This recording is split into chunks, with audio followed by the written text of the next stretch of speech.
एक बार की बात है, एक छोटे से गांव में जो घने जंगल के किनारे बसा था, चार दोस्त रहते थे।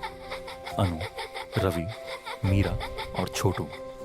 ये चारों दोस्त हमेशा एक साथ खेलते, हंसते और नई नई साहसिक योजनाएं बनाते। गांव के लोग अक्सर जंगल के बारे में डरावनी कहानियां सुनाते थे, लेकिन इन चारों दोस्तों के लिए जंगल एक रहस्यमयी दुनिया थी जो रोमांच से भरी थी।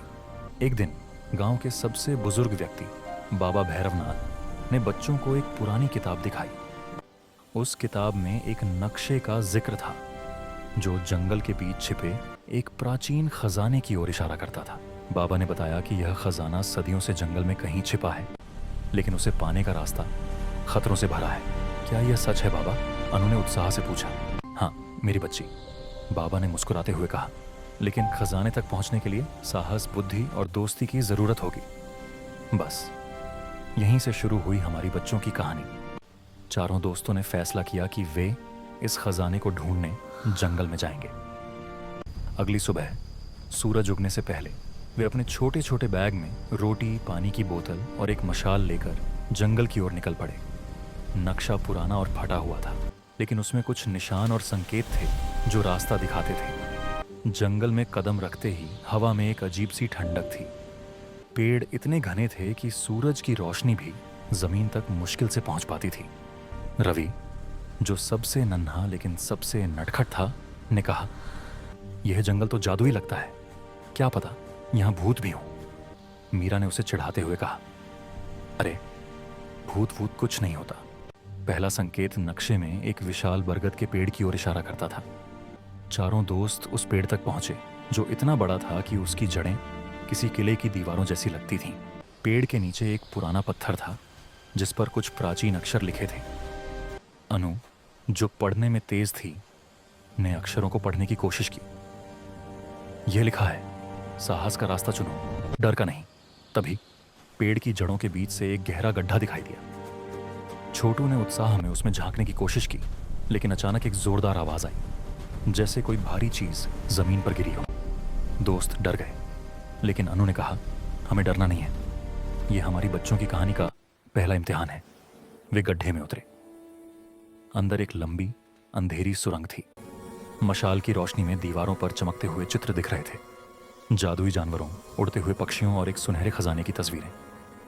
सुरंग के अंत में एक बड़ा सा दरवाजा था जिस पर एक पहेली लिखी थी, मैं हूं वह जो रात में चमकता, दिन में छिप जाता, मेरे बिना नक्शा अधूरा, मुझे ढूंढो तो खजाना पूरा। चारों दोस्त सोच में पड़ गए। ये क्या हो सकता है? मीरा ने कहा।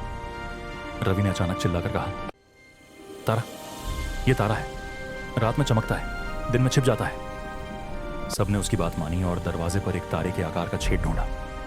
छोटू ने अपनी जेब से एक चमकता हुआ पत्थर निकाला जो उसने रास्ते में पाया था। उसने उसे छेद में फिट किया और दरवाजा खुल गया। दरवाजे के पीछे एक विशाल गुफा थी जिसके बीच में एक सुनहरा संदूक चमक रहा था। दोस्तों की आंखें चमक उठी, लेकिन जैसे ही वे संदूक की ओर बढ़े, गुफा में अचानक हलचल मच गई। दीवारों से अजीब सी छायाएं उठने लगीं। ये छायाएं जादुई प्राणियों की तरह लग रही थीं जो खजाने की रक्षा कर रही थीं। ये क्या है? छोटू डरते हुए बोला। शांत रहो, अनु ने कहा, हमें अपनी बच्चों की कहानी में साहस दिखाना होगा। तभी एक छाया ने मानव रूप लिया और बोली, तुमने यहां तक का रास्ता तय किया, लेकिन खजाना केवल वही ले सकता है जिसका दिल सच्चा हो। उसने एक सवाल पूछा, तुम खजाने का क्या करोगे? चारों दोस्त एक दूसरे की ओर देखने लगे। मीरा ने कहा, हम ये खजाना गांव वालों के लिए इस्तेमाल करेंगे, स्कूल बनाएंगे, गरीबों की मदद करेंगे। बाकी दोस्तों ने भी सहमति जताई।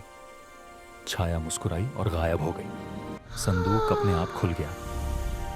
अंदर सोने चांदी के सिक्के, हीरे जवाहरात और एक प्राचीन किताब थी। किताब में लिखा था कि असली खजाना दोस्ती और साहस है। चारों दोस्तों ने खजाना गांव लाकर बाबा भैरवनाथ को सौंप दिया। गांव में स्कूल बना, बच्चों के लिए खेल का मैदान बना और सभी खुशहाल हो गए। इस बच्चों की कहानी से हमें यह सीख मिलती है कि साहस, दोस्ती और सच्चाई से कोई भी मुश्किल रास्ता आसान हो सकता है। चारों दोस्त आज भी गांव में अपनी इस रोमांचक यात्रा की कहानी सुनाते हैं और बच्चे उनकी बच्चों की कहानी सुनकर रोमांचित हो जाते हैं।